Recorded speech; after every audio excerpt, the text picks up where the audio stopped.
How's it going, everybody? Welcome to this week's live.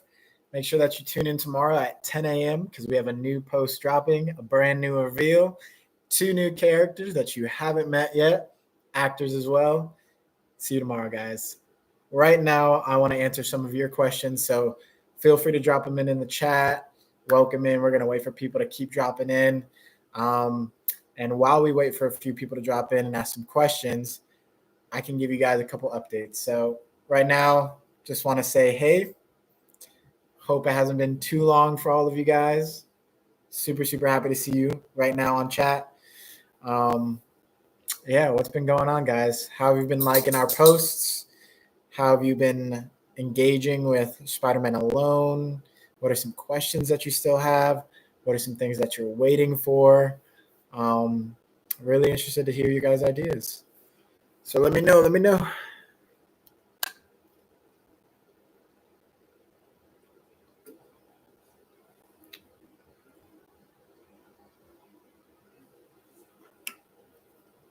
What's up? How's it going? Let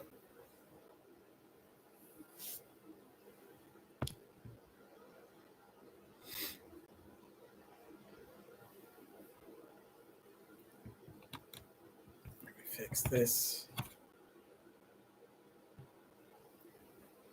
It's really hard to stream in two places at once. So bear with me. But if you guys can hear me, let me know. If you have any questions, let me know. I'm going to give you guys a couple updates on what's been happening in this week since you've seen a bunch of different posts. You've seen an April Fool's Day post. You've seen a few things going on. But tomorrow we're leading up to a brand new post. It's going to be a character reveal or two of characters that you haven't met yet. So get super excited for that. In the meantime, while I'm updating you guys, feel free to ask some questions. And I'm just going to let you know what's kind of been going on with production on our end and how you can get involved. So essentially this past week, we put out a casting call. We put out a casting call almost a week ago. And we were casting for 3 new roles, 3 very, very, very important roles for not only the pilot episode, but also season 1 as a whole. And those characters were an original character named Jamari. There's another character that you know as Detective Stacy in our show. You know him as Captain Stacy in the comics. And then we're also casting for our villain, Chameleon. Now, just because we're casting for the role of Chameleon does not mean we don't have this character mapped out, does not mean we don't even have the design or anything to show for it. We definitely do. And the best part about doing Chameleon is it could really be anybody under the mask. So up until this point, we've been able to do a lot with and for the character. However, we were looking and waiting for the right time to put out that casting call to find the right person. Tomorrow is our deadline. Tomorrow is our deadline for auditions. So if you are one of the hundreds of people who submitted and you somehow advanced to the next section, you got an audition and you auditioned, you sent in your self-tape, depending on the auditions, there may or may not be a callback this weekend, but tomorrow is the deadline in order to be considered for the role. Not only for submission, but also like sending in your audition. So that being said, we've got some really, really, really great actors and self-tapes that have come in. We're pretty sure we know exactly who we want. We're still waiting on those last few to come in. Like I said, they have until tomorrow, but we're waiting on the last few to come in order to really make our decision. But I mean, it feels like complete luck the way that all of this has been unfolding, the way in which we've been building such a stellar cast. I have no other words to describe it. We have some of the most amazing people working with us and for us on this project. And I can't wait for you to meet the ones we already have cast and to soon be able to meet the ones that we're casting for now. So just because you saw those 3 casting calls does not mean that's it. There will be so much more to cast for as we continue this show. This is really for episode 1, just sort of like the heavy hitter characters. There's going to be a bunch more roles even within the pilot that we're still casting for, whether or not they're, this big of a role is besides the point. There's going to be a ton of opportunity for people to get involved. And if you are local to Atlanta, just go ahead and DM us. I mean, we're going to need people on set. We're going to need high school students. We're going to need New York City citizens. We're going to need reporters. We're going to need everything. So if you do want to just show up, get involved, you live in Georgia, you live close to Atlanta, DM us, let us know, and we're going to be more than happy to kind of have you on our email list. And when this all gets rolling, when we're in production, invite you to set and come make this project with us.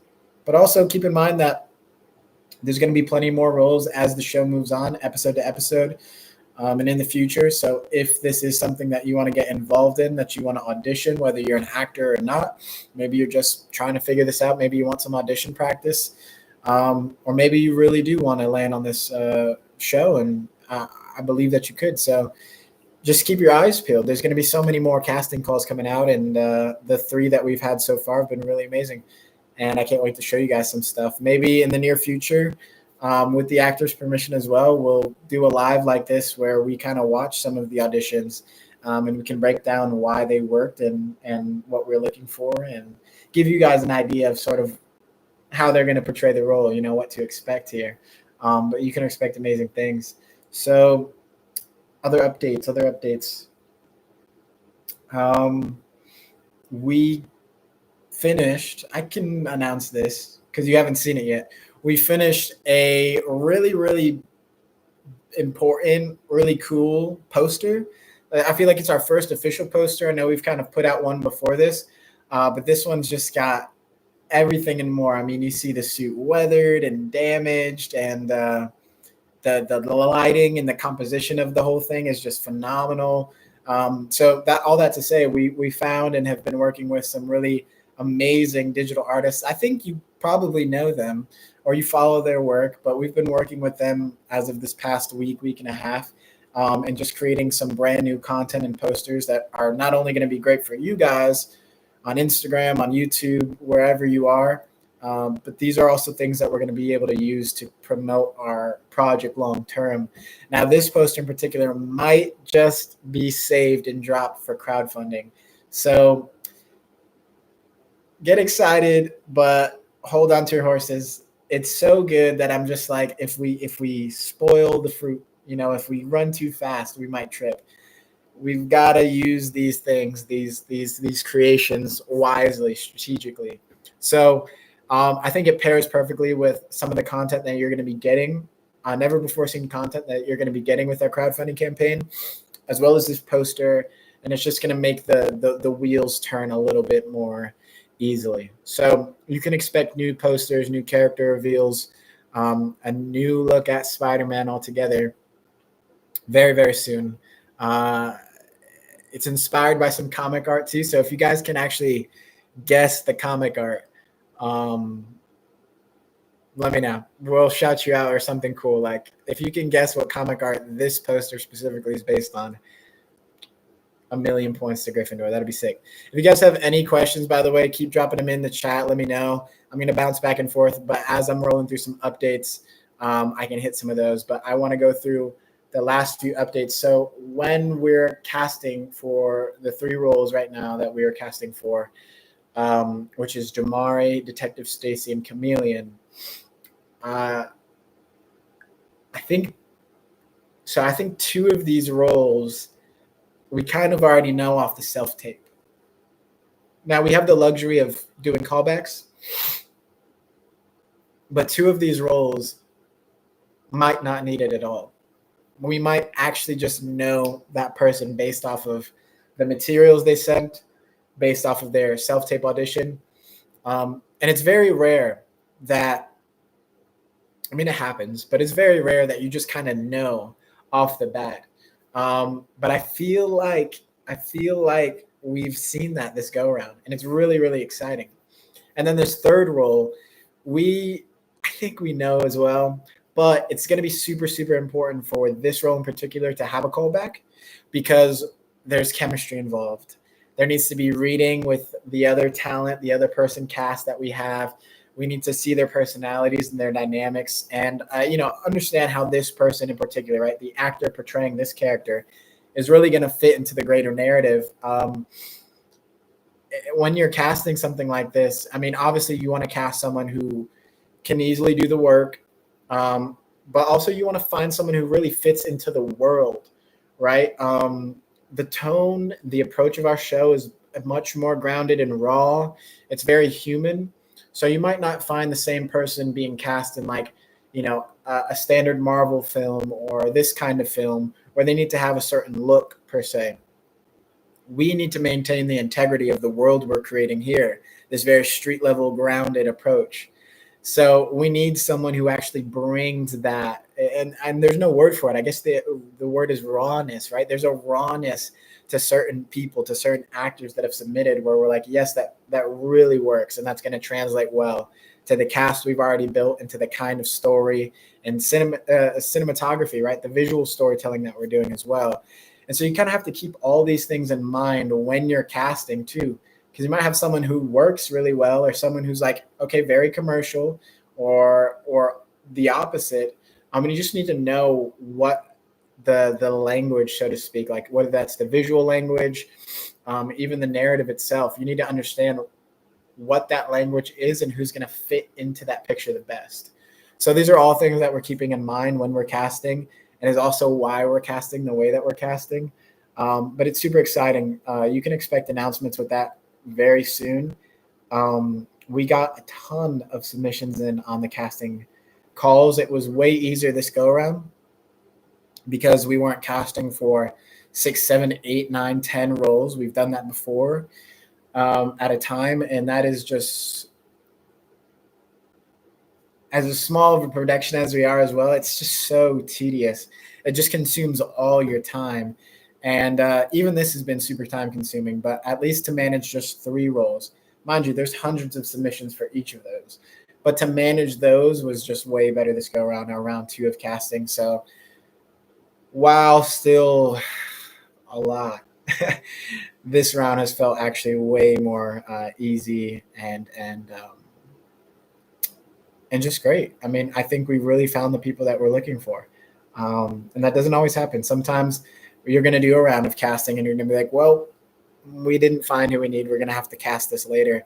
And I don't think that that's going to be the case. So once these 3 roles are officially cast, you will see announcements for them, and we'll actually have our rounded out full-time cast. That's all the main characters and all the supporting characters. So there's going to be a lot more potential too to create art and posters and do more videos and interviews and so much more when, again, these last 3 roles are cast, which tomorrow's the deadline. We have a callback on Saturday most likely, but expect great things. Someone said, how did you come up with the costume design? So yeah, it was a tedious process involving just, number one, going back to the source material of Amazing Fantasy 15. We also were looking at the movie iterations, what worked there, what didn't work. We're looking at comic iterations, what works, what doesn't work. We're looking at cosplay, the cosplay community specifically, so you guys. And we're saying, wow, look at what people are doing here, what works, what doesn't work. And one of the main things that I stumbled on that I really, really loved was this idea of sweater suits, just people making Spider-Man suit out of sweatpants and sweatshirts. And you kind of see a little bit of that in every first iteration of Spider-Man, right, in the movies. More so, I'd say, with Tom Holland's, right? He actually had like a zip up with the sleeves cut off and like pajama pants and stuff. And I think that idea is more on the right track than past things that we've seen.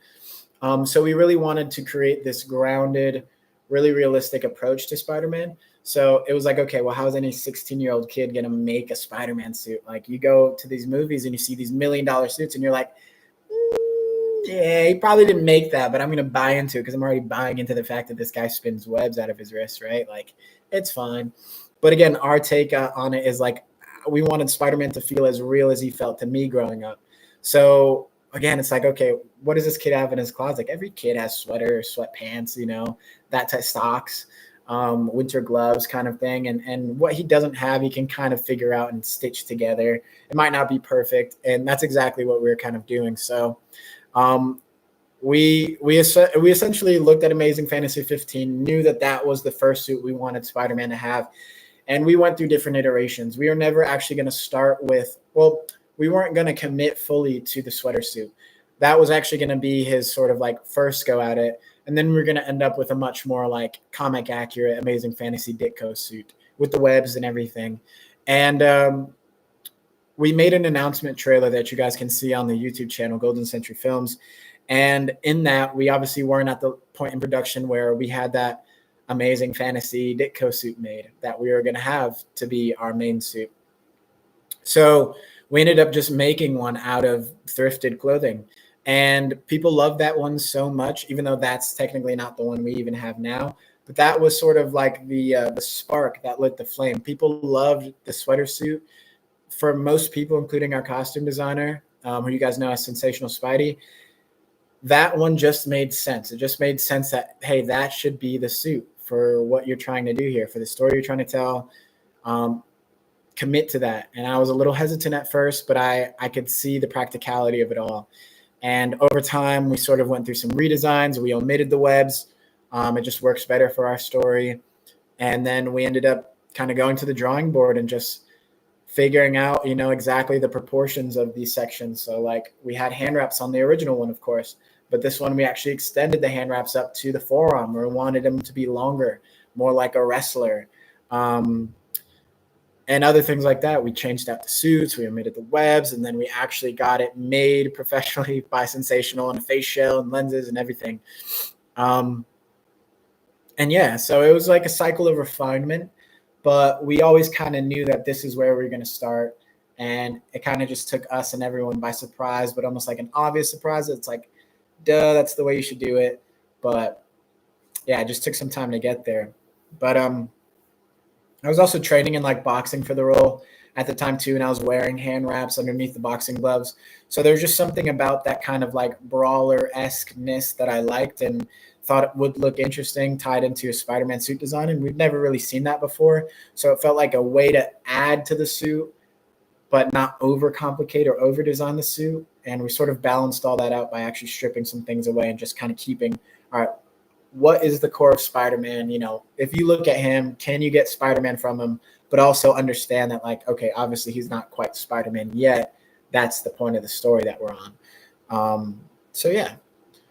Can you give us some hints of Chameleon's design?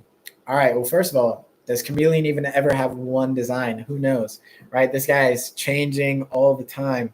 But yeah, I mean, I think it's going to be a little bit more militaristic and uniform-like when he's kind of more of like a predator on the streets. I think there's certain gadgets and gizmos that we've created for him that have never really been seen before for his character that make a lot of sense and are going to add really cool elements that, again, you've never seen. When he's at home or when he's at his like kind of workshop, I think he's much more relaxed. I think he's a little bit more like a painter, like an artist. We kind of know that classic robe look from Chameleon in the comics, and I think we're going to have a version of that. And then, of course, the whole idea is that he needs to have these kinds of like pockets and components and yeah, pockets is like the best way. Bags and little satchels. I don't know what the words are. You know what I mean? These little compartments all over that he can actually practically hide his disguises, his masks, his eye contact lenses, all these different things, right? It's a practical approach to Chameleon, which to me makes him more frightening. And all that needs to be built into his design. So for the mask, we're not straying too far away from what you might expect, but there's elements of it that are completely new that have never been done for Chameleon that we found along the way. And it makes so much sense for the story, for the backstory of our Chameleon, for the way he makes other characters feel when you look at him. We really wanted to go for just like the classic mannequin look. So just like a white mask. And while we have that, it's not all that. And there was something that was to me like, oh yeah, there's something really scary about someone like Slender Man, right? Like someone with no expression. but there almost has to be something there for you to kind of like, for you to make something like you have to project your own meaning onto it as well. And we've sort of done just enough for that to happen, where I think it's going to be really effective. And we're going to have a great reveal for Chameleon, and that's coming soon as well. So if you have your kind of suspicions or guesses or suggestions, let us know. But I think you're going to be surprised, but I think you're going to really like it, and maybe be a little afraid of it too, hopefully. All right, someone wants to know when the movie's coming. So we're making a web series, a TV series. So it's going to be 7 episodes that you can binge watch once they're all out, but we're going to fund each episode one at a time.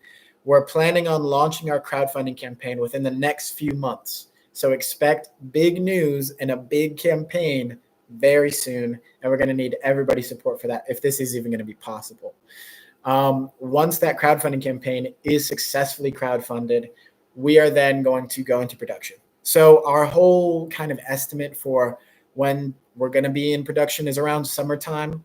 That's our ballpark guess. Again, depending on how crowdfunding goes, we'd like to start shooting by summertime, which is going to be brutal in the costume, but it's okay. And because we have such a great team and we're working one episode at a time, I'd like to also say we want to premiere the show. So we want to premiere the pilot episode, which is I almost spoiled something. Yeah. We want to premiere the pilot episode because I don't think I've talked about it much, so I don't want to say too much. This year as well. So we're in production this year, in post, and hopefully premiering all by this year. And every episode that we fund and we put out, we premiere, should lead to the next crowdfunding campaign as well, right? So when you guys are watching episode 1, the ending is going to be episode 2 now funding, and it's going to be in the description. You'll be able to go immediately from watching episode 1 finale, the end of it, right? From watching episode 1 to episode 2's crowdfunding campaign, so we can keep the story going. The more in sync we all are together, the quicker we're going to actually be able to fund and shoot these episodes, and the quicker the show is going to come out. It just makes sense for us to split it up. If we were going to shoot an entire 7 episode series all at once, I mean, we would have to fundraise like $1 million. And I'm not saying it's not possible. I'm just saying that's a lot of responsibility for the hundreds and thousands of you and more who are going to find this crowdfunding campaign when it premieres, when it debuts. But it's just a lot of responsibility, and it's a lot for us to do at once. I mean, would you rather have every episode drop in a timely manner, or would you rather wait another year or 2 for an entire season to drop? I think it just makes sense for us to maintain the highest level of quality and integrity every episode, and maybe even make it so every episode actually gets better because we have more of an audience. Then episode by episode makes the most sense. So soon, it's coming soon. Crowdfunding campaign's coming soon. Brand new content, footage, posters, interviews, screen time. I mean, everything is coming very, very soon. And you guys are already getting a ton. So let me know what else you want to see. Let me know what you haven't seen yet. Let me know what your favorite thing that you've seen is so far. I'm going to answer one last question, and then we're going to call it a night. I will either announce what our post tomorrow is going to be. So I'll announce the characters. And if we have a few more people show up, stick through with us, I might just show a sneak peek of it as well. We haven't done that in a couple weeks. So if you want a sneak peek at tomorrow's post before it's ever posted, let me know.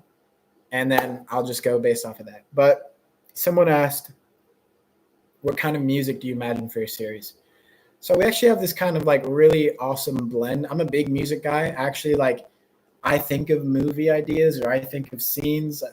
I'm just very visual when I listen to music. So there's a lot of like actual music, like songs. There's actual there's all different genres. So we have all different genres of kind of music that are actually just made by artists, things that you've listened to on Spotify, stuff like that we actually want to have a part of the show.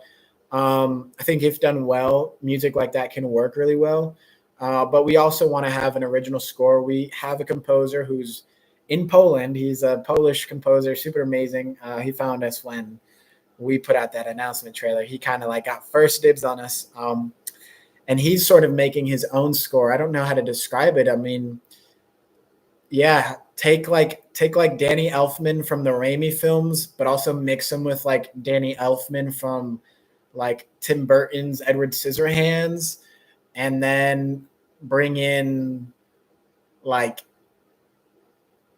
I don't know, some kind of like Hans Zimmeriness, and then mix that with like rock. I know it doesn't make sense at all, but like that's our Spider-Man. Like our Spider-Man also has like drums and freaking electric guitars that come in, and so much cool things, like motifs that maybe I would have never even thought of, that this composer is just so creative and so clever, and has such a vast array of ideas in order to sort of like weave these different instruments and sounds together to create something that's like familiar enough as Spider-Man, but also feels super, super new and works very well for our tone. So if you're still here, I am going to just announce the characters that you're going to see tomorrow. That's at 10 a.m. Eastern Standard Time. Thank you so much for hopping on this live. I know it's like weird middle of the week thing, and you guys have so much going on, but if you were here, I really appreciate it. It's super awesome to just be able to share updates with you. You get to be one of those people who are like, I remember when I was there when, and you kind of get to see it all come together, right? You guys are like the glue for every piece that we add to this huge puzzle that is, I can't even talk, that is Spider-Man alone. So the two characters that you're going to meet tomorrow are none other than Aunt May and Uncle Ben. We're meeting Aunt May and Uncle Ben. We may or may not see them with someone else. You'll just have to wait and see, but be prepared to meet the Parkers. Thank you guys so much for tuning in. I really, really appreciate you and your questions. Your investment in this project is just like, it actually means the world. You could be doing so many other things. You could care about so many other things, but you've just made the selfless enough choice to say, hey, I really like what they're doing and I want to support them. And I mean, there's nothing more that we could ask for. So thank you. Tune in tomorrow, set your alarms, turn on notifications, 10 a.m. post. Or post in our sneak peek, our new reveal, our new two characters. And yeah, we're going to announce more about the casting calls. Like I said, tomorrow's the deadline for the last of the self-tapes to come in. So expect those roles to be cast. Expect us to have our finalized cast and get moving on everything else very soon. It's super, super, super exciting. It's a lot, but when you start to just continue to build out such an amazing team on top of what we already have, it just gets better. And I actually do think it's going to get easier. So again, thank you guys. I love you. Tune in tomorrow, 10 a.m. Eastern Standard Time, and get your posts. All right. Thank you so much. We're going to end the stream. Bye.